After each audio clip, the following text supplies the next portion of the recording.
Seun Odukoya, together with other young storytellers, are blazing new trails to showcase Nigeria's creative writing talents. And book reading events are just one effective way they're exploring to tell their stories.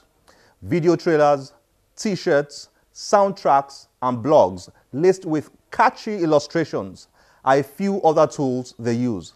I had a chat with him on how he became a writer, and he told me it all started as an only child and because of a perception of being ugly.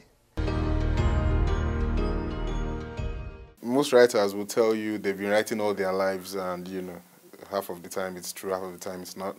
But I think I've been writing as far back as I can remember, mostly because I was an awkward child. I was ugly.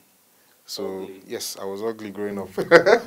So is that a personal perception? No. It was, personal you certainly perception. don't look ugly at all. Yeah, I don't think so anymore, but yeah, the people around me gave me the impression that I was ugly. So I was used to being by myself.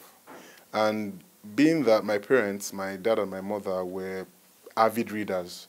My dad loved literature, films, music, and they used to compete between each other about who read the most books. So I found myself reading too. And writing then became a form of expression for me.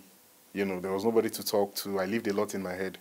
So I would have conversations with imaginary friends, and then I would think about the perfect girl or a situation, where I'm the hero, and I'll write these things down. So basically, it's been... So it's been way back for you? It's been way back, yes. And you've been writing ever since? Yes. Much of your writings have been fiction. Yes. Is that correct? Yes. Why that? Well, I feel that in fiction, I get to play God. I decide what the outcomes are. The reader has to take it like that. He or she does not have any choice. That's one. I believe in God. I believe in destiny, but I have control over the writer. So, I get to explore my meanness, as I like to put it. And really, that must be very fascinating. Yes.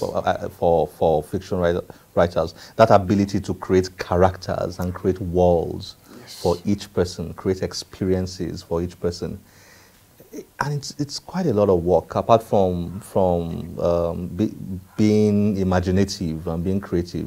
It's a lot of work, isn't it? Because you've got to cross a lot of T's and dot a lot of I's. Yes, I think, it's important that a writer knows how to pay attention to detail, because, like you said, you might write something and you've forgotten that you wrote it, and you are moving on, but your reader won't forget. So you have to pay attention to the most minute of details. If you are saying your lead character, for example, is 5'2", you can't 5 chapters down turn him to a 5'9" giant.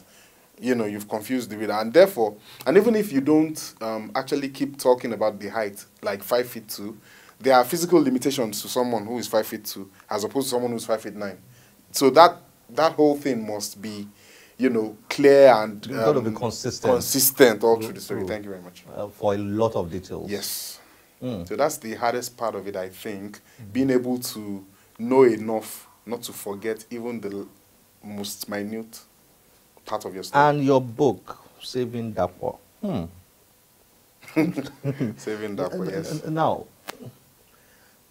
one gets the feeling, right, while reading through your book, that you had a generation of readers in mind, a demographic that is reluctant to read the usual texts, what you find in usual books, usual novels. So you then created, the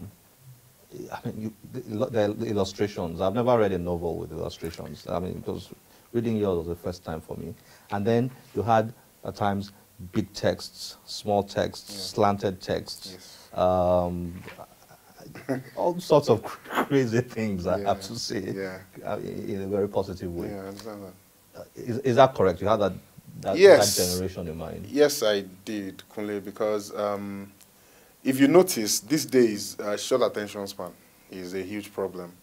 I mean, consume your news, whatever it is you're consuming on the go. You know, we have 140 characters on Twitter. You have Facebook posts. You have pictures on Instagram.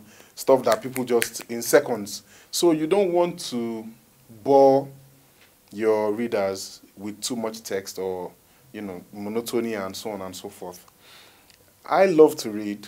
So that is an issue I, as a reader, you know, had challenges with. I would open a book and all I'm seeing is mass and mass upon mass of text. It can be daunting at times, you know. It's like trying to read the Bible. No offense meant, you know. It's just lines and lines and lines of words, and you keep thinking, okay, when am I going to get through this? So that's the idea, like you said. It's the plan is to capture today's kind of reader. You know, the people who are always in a hurry, short attention span. So we have pictures and we space the text, so it doesn't look too hard to read. I had feedback from one reader who said she picked up the book just intending to read the first few pages and then putting it down to get back to it. But she found that before she realized it, she was halfway through the book. So, you know, it works, the purpose is clear, and it gets results. And that brings me to, I mean, how you have gone about creatively in pushing the Saving Dapo novel. Yeah. I like the creativity you put into it. You've got a T-shirt there. Yeah. Saving Dapo. I'm sure this gets people asking you what's Saving Dapo, and then you start talking about the novel. What's wrong with Dapo? Why does he need saving? Somebody once asked me on the bus if Dapo was a cancer patient that I was trying to raise funds for. So, yeah, I get all sorts of and then you have a blog. Yes, I do. And you also drive it through there. Yes. And then you've created a soundtrack for it. Yeah, the book has a soundtrack actually. Yes. Interesting. Thank you. Okay, Dapo, thanks for joining us on the channel's book club. Thank you so much for having me. It was great sitting with you. I've joined the Dapo bandwagon now. Yes, obviously. Thank you for joining us on the channel. Thank you so much for having me.